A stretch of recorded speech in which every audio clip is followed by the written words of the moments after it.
novo, tudo novo, renovado. O Espírito de Deus me renovou, tudo novo, renovado. Estamos acolhendo hoje na cidade de Jaú, São Paulo, Diocese de São Carlos, o pregador da palavra nesse domingo é o Giovanni Martim, e ele vem mais uma vez trazer a palavra de Deus para nós. Vamos aplaudir esse nosso irmão, aplaudindo Jesus na vida dele, tudo novo, renovado. Segure nas palmas, na alegria. Seja bem-vindo mais uma vez, Giovanni Martins, Jaú, Diocese de São Carlos. É com você, meu irmão. Tudo novo, renovado. Novo, tudo novo, renovado.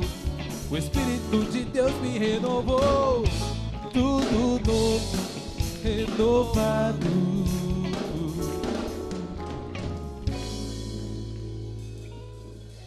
Louvado seja o nosso Senhor Jesus Cristo. Podemos nos assentar mais uma vez.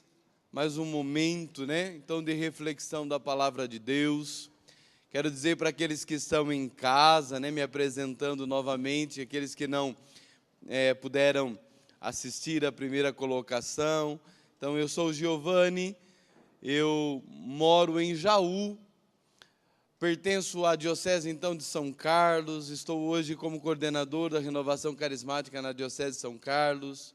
Sou também membro fundador de uma comunidade de vida e aliança, a comunidade Corpo Profético, né? Sou casado com a Marileide, e nós temos a alegria de ter 10 filhos, filhos amados, abençoados por Deus, uma família onde nós, há 19 anos, né, casados, vivemos a intensidade, a alegria de ser família, de ser pessoas aí que Deus tem cuidado, tem zelado de nós.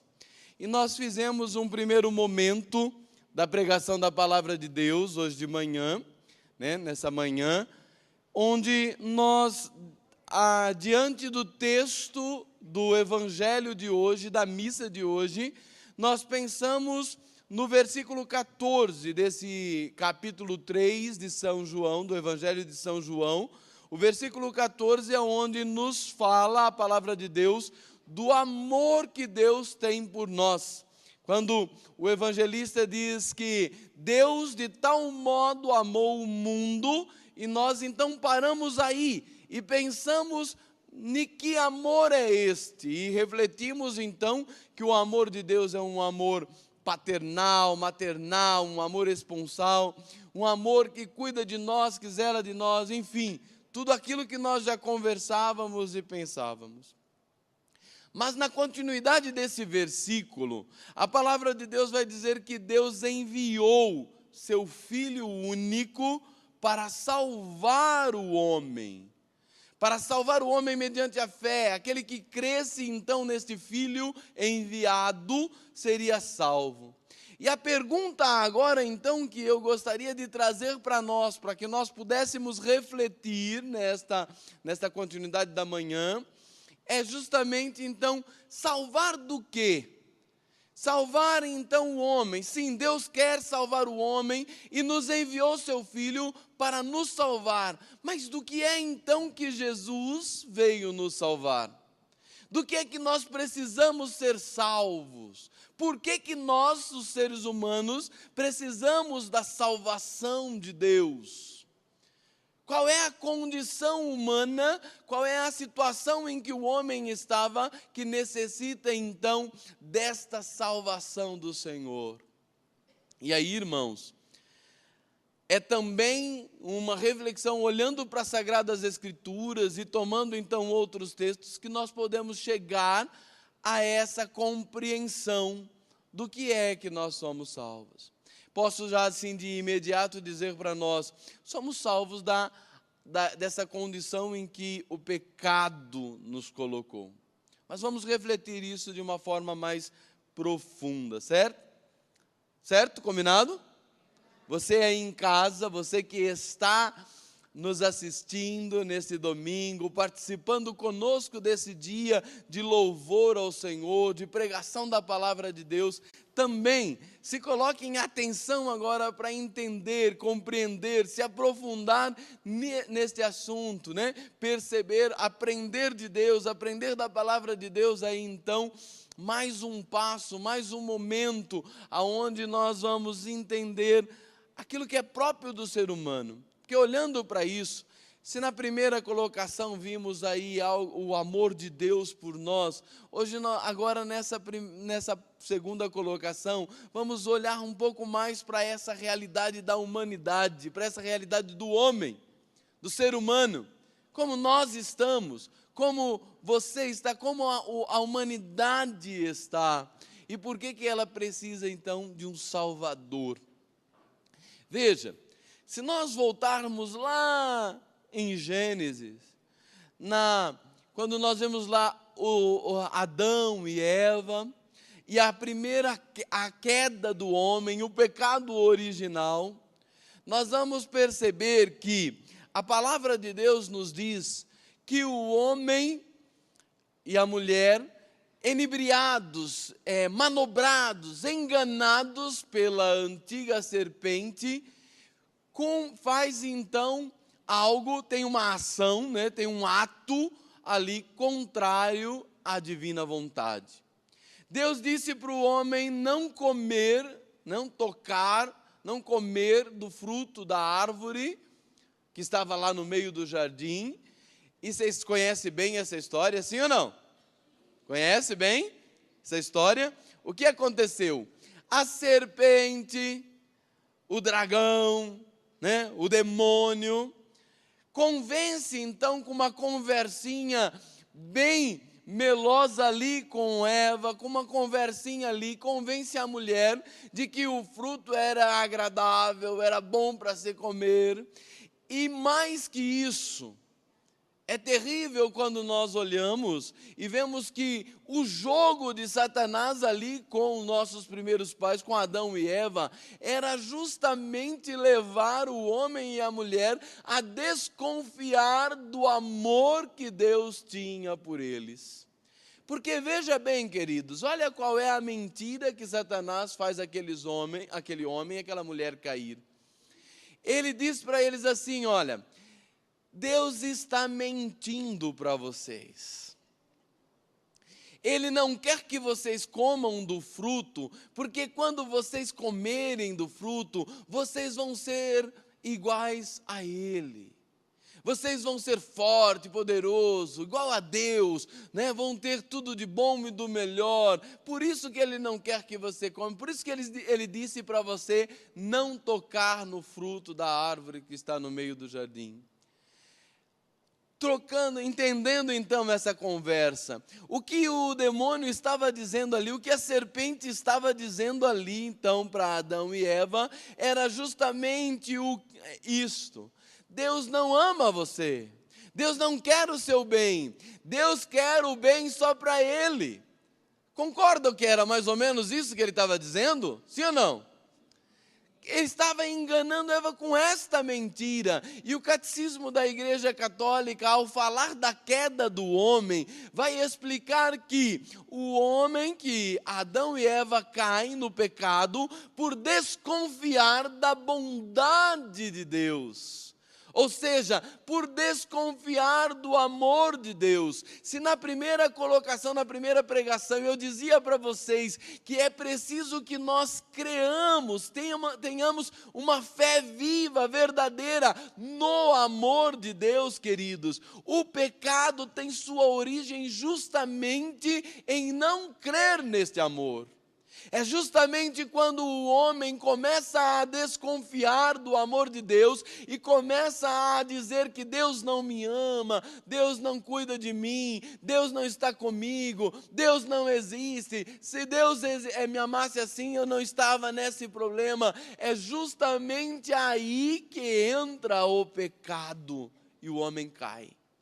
Foi justamente nesta situação e com esta mentira que o homem foi enganado. E eu digo para vocês, é justamente com esta mentira que até hoje o demônio, que não é nem um pouco criativo, continua a enganar a humanidade. Veja bem se não é isso mesmo. Quando a palavra de Deus nos esclarece sobre o pecado, Deus vai dizer para nós: isso não faça, porque é ruim, faz mal para você. Não mexa nisso, ou não haja dessa forma, não realize tal ato, tal situação, não viva tal situação, porque isso faz mal para você. Quando o homem realiza, é justamente porque ele não está dando crédito a esta voz do Senhor. Ele não está tendo fé. Fé é justamente acreditar nesse amor, é justamente acreditar nesse Deus de amor. E uma vez acreditando nesse amor de Deus, acreditando em Deus, eu já então consigo entender que a vontade divina, que a vontade do Senhor para mim é o melhor. E facilmente então eu vou fazendo a opção na minha vida por aquilo que é vontade de Deus. Eu não posso, de maneira nenhuma, acreditando no amor, acreditando no que é bom, ir fazer opção por aquilo que é ruim. Concordam? Quando a pessoa então faz a opção por uma vida de pecado, ou por um erro, por um pecado, ela justamente está fazendo isso por acreditar que aquele caminho de pecado vai levá-la a uma alegria, a uma felicidade. E acaba então não entendendo ou não vivendo aquilo que é a vontade de Deus para a vida dela. Veja, irmãos, o pecado de Adão e Eva foi justamente um renunciar o projeto, o plano de Deus, para viver um plano deles mesmos. Ou para viver um projeto, um plano que a serpente colocou no coração e na cabeça deles. Isso é desconfiar do amor. Então, em síntese, nós podemos dizer assim que o pecado é renunciar, é deixar essa vontade de Deus, esse projeto de Deus para a minha vida, para viver o meu projeto, ou para viver esse projeto que eu concebi a partir da tentação, a partir daquela mentira de Satanás na minha vida. E uma vez que o homem caiu, amado, então uma vez que o homem sai desse projeto de Deus, ele perde aquela condição em que ele foi criado. Se nós olharmos nas Sagradas Escrituras, nós vamos entender que o homem foi criado numa condição, que na teologia chama de justiça original, ou de santidade original, nesse estado adâmico, no estado em que Adão e Eva foi criado. Eles não tinham pecado, antes ainda do pecado, ou seja, antes da queda. Eles estavam com um coração livre, puro. Havia a alegria, a harmonia, a felicidade. Não havia intriga, guerra, confusão. Ali havia... a palavra coloca para nós ali, que era para o quê? Um paraíso. Era um paraíso.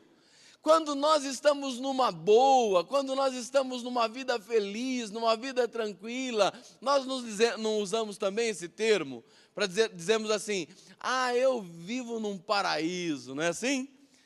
Para dizer da vida boa, da vida perfeita, da vida santa, da vida ideal, daquele projeto ideal pensado por Deus, a Bíblia usa então esta palavra, diz assim, que eles estavam num paraíso. Mas após a queda, o que acontece com o paraíso? Eles perdem o paraíso.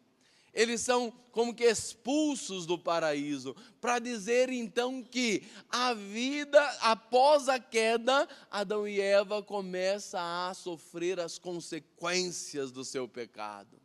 Eles que foram criados para a felicidade, A vontade de Deus para eles era a perfeição, a felicidade, a vida plena. Mas após a queda, após então sair desse projeto divino, após deixar essa vontade de Deus, esse homem e essa mulher se tornam infelizes. Começam a viver a dor e a humanidade começa a experimentar o que é a dor. Se antes no paraíso não havia dor, não havia choro, não havia confusão, a partir da queda o homem começa a experimentar. E se nós olhamos para a nossa realidade pessoal, nós vamos ver aí então hoje o homem, o ser humano, cheio de tantas dificuldades, tantos problemas, né? Internamente, inclusive, quanta confusão, quantas dúvidas interiores, quantas depressões, quantas tristezas, quantas frustrações. O homem não se encontra mais, não se acha mais, perdendo o sentido da vida. É assim ou não é?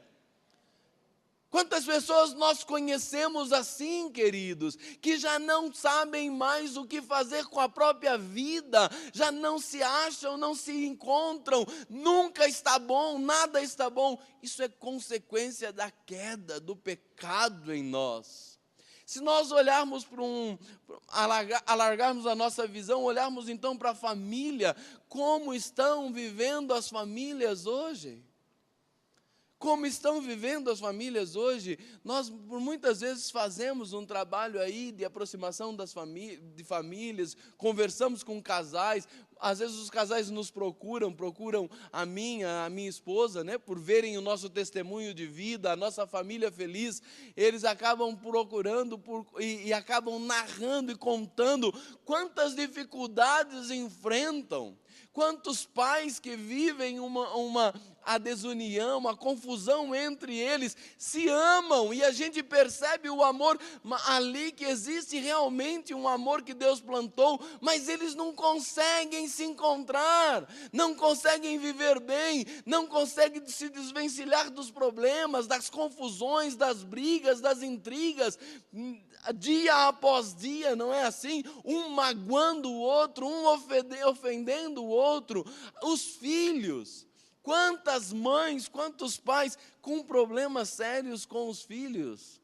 Eu vejo uma confusão, o filho mal começa a sair das fraldas, começa a dar problema, né?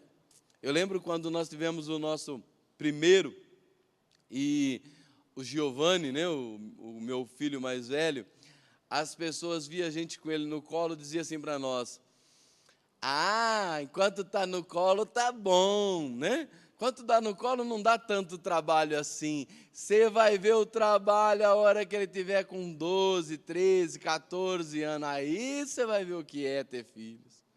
Eu falo para você, queridos, com toda tranquilidade do meu coração. Se você cria os filhos em Deus, eles não dão trabalho nunca, só felicidade. Você está entendendo o que eu estou dizendo para você? Se é criado na igreja, em Deus, com o Senhor, com a palavra de Deus, os filhos são só bênção e alegria, justamente do jeito que diz as Sagradas Escrituras, são bênção. Mas o problema das nossas famílias é que, infelizmente, né, entra ali o pecado, entra nas vidas o pecado, entra a discórdia, a desunião, o adultério, entra ali a televisão, né, com esses programas indecentes, imorais. Nós não sabemos escolher o que assistir, colocamos lá a TV e permitimos que os nossos filhos fiquem na frente de qualquer coisa, permitindo que eles assistam e vejam qualquer coisa.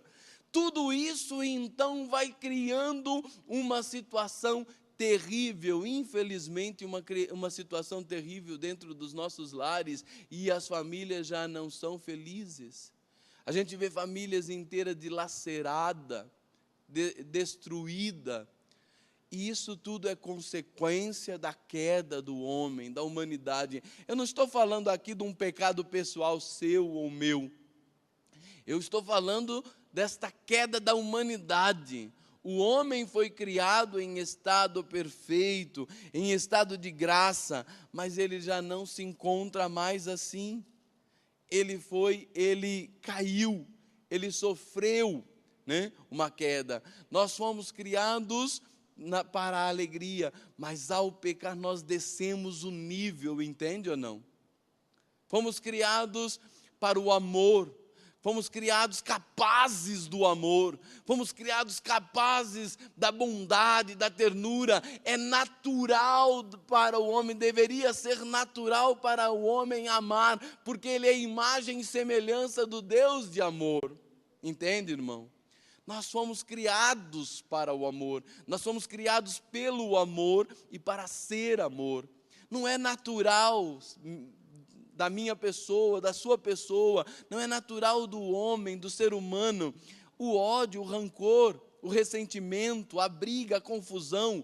O que deveria ser natural para nós era vivenciar o amor e ser feliz no amor. Mas por conta do pecado nós descemos o nível, nós perdemos aquela qualidade inicial, entendem? É como se nós pudéssemos dizer que o homem ficou adoentado, estragado, manchado pelo pecado. E aí entra o versículo que nós estamos meditando, do que é que Jesus, Filho de Deus, veio nos salvar. Veio nos salvar desta situação em que nós nos metemos. Jesus veio nos salvar do nosso pecado, da situação em que o pecado nos meteu, do lugar em que o pecado nos colocou, das situações terríveis em que a humanidade vive hoje por conta desta queda, deste afastamento do projeto de Deus. Nós estávamos em Deus e fomos criados para Deus, mas fomos nos afastando da casa do Pai. Lembram da parábola do filho pródigo? Lembram? Sim ou não? Você que está aqui. Lembra daquele texto em que o filho pede a parte da herança e vai embora da casa do pai? Ali Jesus estava realmente contando essa história para dizer que esse filho somos nós, sou eu e é você, que saímos da casa do Pai com o nosso pecado, e por causa do nosso pecado, nós nos distanciamos, queridos, nós nos distanciamos de Deus e do projeto de Deus. E aquele filho foi indo embora, foi indo a cada vez mais distante de Deus. E em que situação aquele filho caiu? Vocês lembram da parábola? Em que situação ele ficou? No fim da história, aquele menino, aquele rapaz se encontrava no chiqueiro dos porcos. Se encontrava no chiqueiro dos porcos porque um dia resolveu deixar a casa do pai. Eu quero realmente falar com você, meu irmão, que está ouvindo aí, que está na sua casa, escutando essa pregação. Avalie sua vida, onde você está? A que distância você está da casa de Deus? A que distância você está do projeto de Deus para a sua vida? A sua vida, a quanto se distanciou daquilo que era a vontade de Deus para você? Deus te fez para alegria, para felicidade, para santidade, para pureza, para retidão. Quanto tempo faz que você abandonou o Senhor e tem se afastado cada dia mais dele? Aquele filho se afastou da casa do pai e caiu num chiqueiro. Talvez as situações das vidas dos homens e das mulheres que nós conhecemos, e por que não dizer, talvez a nossa própria situação, é a situação daquele rapaz da parábola. Vivemos hoje como que num chiqueiro de pecado, sujo, eslameado, vivendo uma vida completamente suja, fedida. Vivemos no pecado. E nesta situação é que a palavra de Deus nos alcança. É nessa situação que muitas vezes Deus nos alcança com o seu Filho Jesus, o Verbo encarnado, a sua palavra encarnada. Jesus então, diz Filipenses, a carta de São Paulo aos Filipenses, ele não se apega à sua condição divina, mas ele então desce. Ele toma a nossa condição, ele desce aonde nós estávamos. Eu dizia que nós fomos criados num nível, no estado adâmico, e caímos para uma situação terrível, que podemos dizer assim, nos igualamos aos demônios. Jesus, na sua condição divina, na sua condição de Deus, ele desce e assume a nossa condição de pecador. Olha que movimento. Olha que graça Deus realiza.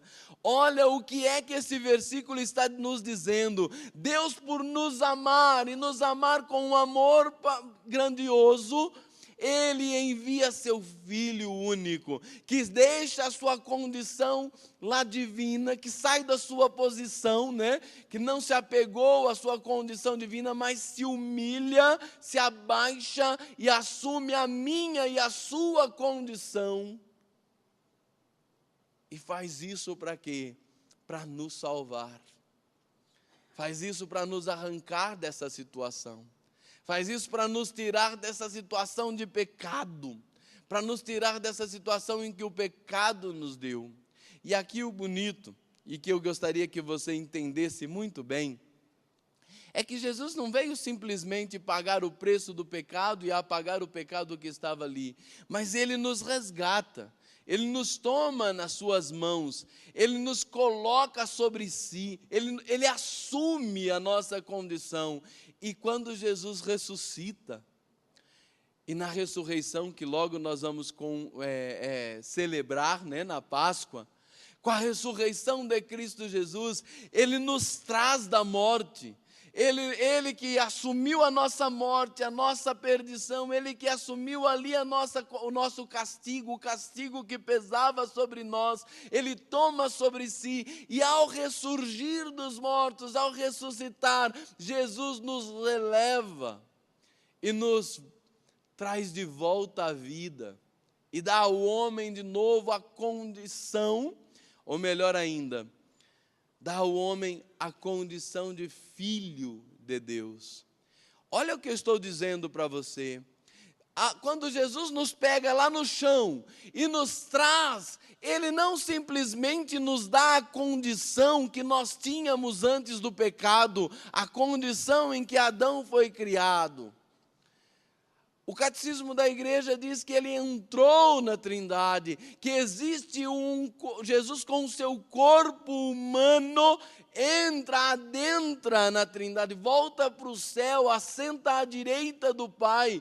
Ele vai habitar ali, na glória do céu. Ou seja, quando ele nos traz, queridos, ele simplesmente não nos dá aquela condição da justiça perfeita que Adão e Eva tinham, mas ele nos eleva ainda mais, ele nos dá a condição de filhos de Deus, ele nos dá a possibilidade do céu, ele nos dá a vida divina, ele nos diviniza na pessoa de Jesus. Quando nós então enxertados em Cristo, como partes do corpo de Cristo, nós somos então divinizados com Ele, nós passamos a viver e temos a possibilidade de experimentar a vida de Deus, ou seja, saborear o céu, a eternidade. Nós, em Jesus Cristo, somos herdeiros da eternidade. Vocês entendem a obra de Jesus em nós? Entenderam isso ou não? Eu vou resumir, vou fazer uma síntese para ficar bem claro para nós. Fomos criados na condição adâmica, Adão e Eva, na justiça perfeita, pecamos, saímos do projeto de Deus, caímos. Lembra do jovem? Fomos ao chiqueiro, mas lá na nossa condição de pecador, Jesus veio, desceu, nos resgata, nos eleva e nos dá hoje a condição de filho de Deus. Olha para o irmão que está aí do seu lado. Olha para ele e diz: você é filho de Deus. Para as mulheres você vai dizer: você é filha de Deus. E eu quero dizer para você que está em casa: você, meu querido, em Jesus Cristo, é filho de Deus. Não importa a situação em que você chegou, não importa em que chiqueiro você se meteu, não importa em que grau de pecado você está, não importa em que distância você tem da casa do Pai, você está da casa do Pai. Quero dizer para você hoje: o Filho de Deus se encarnou, se fez homem, morreu numa cruz, ressuscitou, para que você tivesse a vida de filho de Deus, para que você pudesse viver como filho de Deus, para que você tivesse a dignidade de filho de Deus. Irmão, e nesse texto das Sagradas Escrituras que nós lemos na missa de hoje, fala que é preciso olhar. Jesus diz para Nicodemos, não é? Jesus diz para Nicodemos que do mesmo jeito que Moisés levantava a serpente no deserto, e quem tivesse sido picado pelo veneno da serpente, e entendam bem essa serpente, né? Entendam bem o que é ser picado pela serpente. Ele estava falando do pecado, ele estava falando desse mal lá de Adão e Eva, e que nós vamos vivendo, né, infelizmente, aderindo a essas ideias da serpente. E aí ele diz: do mesmo jeito que Moisés levantou a serpente no deserto, o Filho do Homem precisa ser levantado.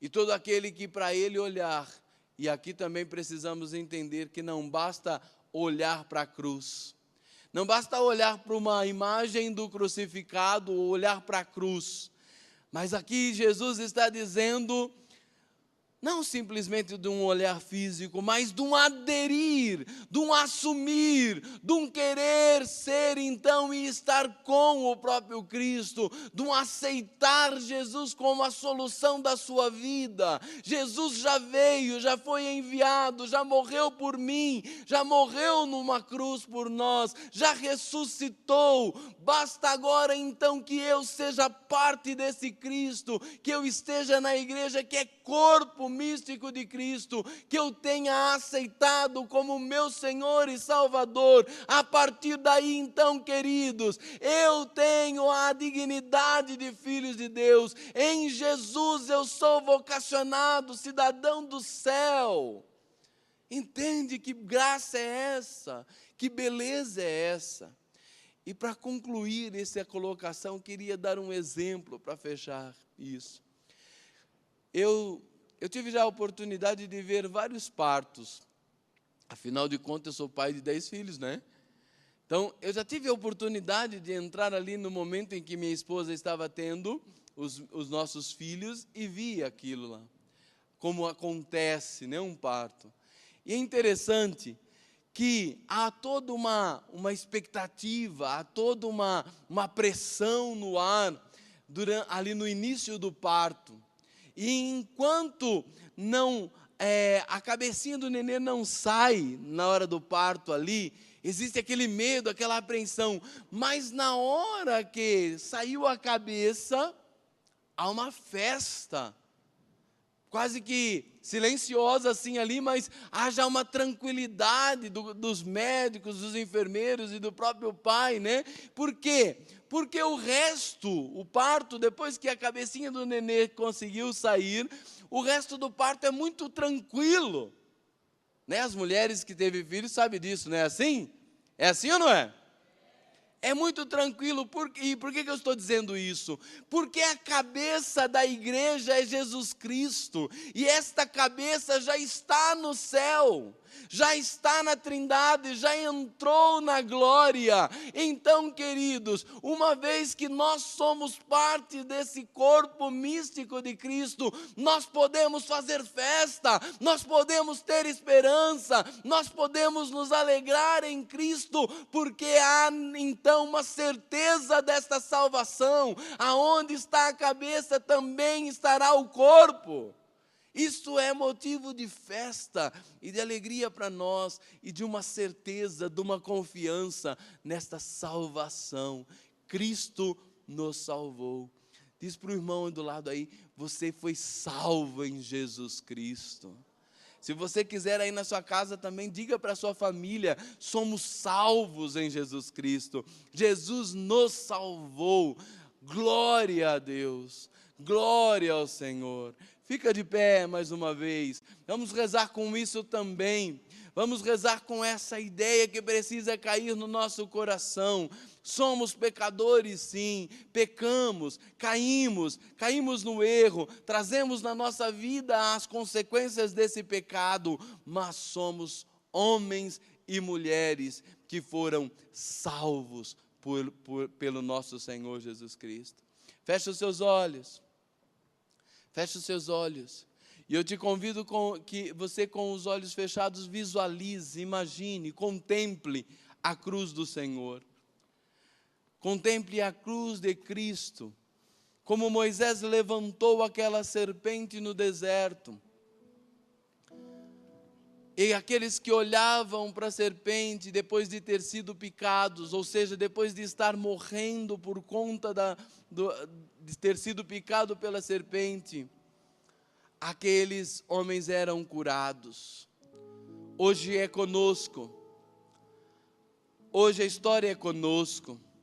Aqueles que caíram no erro, que caíram no pecado, que viveram e que se afastaram da casa de Deus, ou seja, todos nós somos pecadores. Diz a palavra de Deus que aquele que diz que não tem pecado é um mentiroso, porque todos nós somos pecadores, todos pecaram e todos estão privados da glória de Deus. Mas diante da cruz de Cristo, diante de Jesus que se eleva, diante do Senhor, do Deus de amor que se encarnou e que morreu na cruz por nós e ressuscitou, olhando para esse Senhor, nós podemos receber a graça da salvação. Nós podemos nos dizer salvos. Eu te convido, meu irmão, então a visualizá-lo, a olhar para a cruz, a olhar para o Senhor, a olhar para Jesus Cristo e declarar que Ele é teu Senhor, e declarar que Ele é teu Deus, que Ele é teu Salvador. Diga comigo, Senhor Jesus, Tu és meu Salvador, e eu quero, Jesus, proclamar, não só com minhas palavras, mas com minha vida daqui para frente, que Tu és o meu Senhor, o meu Salvador. Tudo em mim, Jesus, é Teu. Tudo que sou, lhe pertence. Toma posse, Senhor, do meu coração, da minha vida, da minha casa, da minha família. Toma posse, Senhor. Eis-me aqui.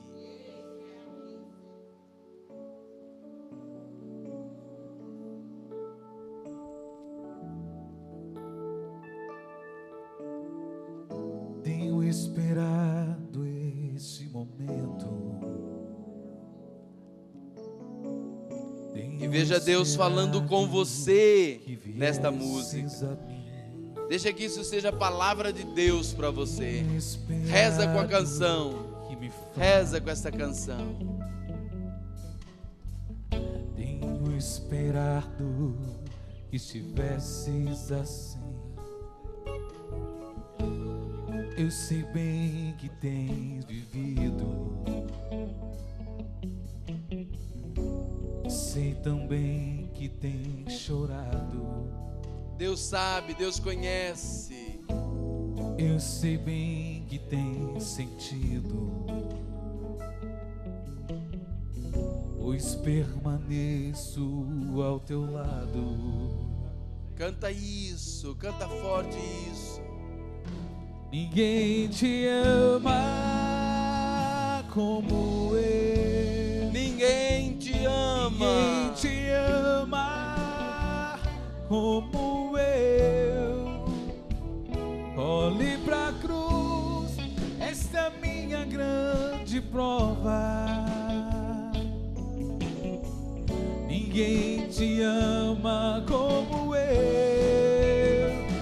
Ninguém te ama como eu. Ninguém te ama como eu. Olhe para a cruz. Olhe pra cruz. Foi por ti porque que eu te amo. Ninguém te ama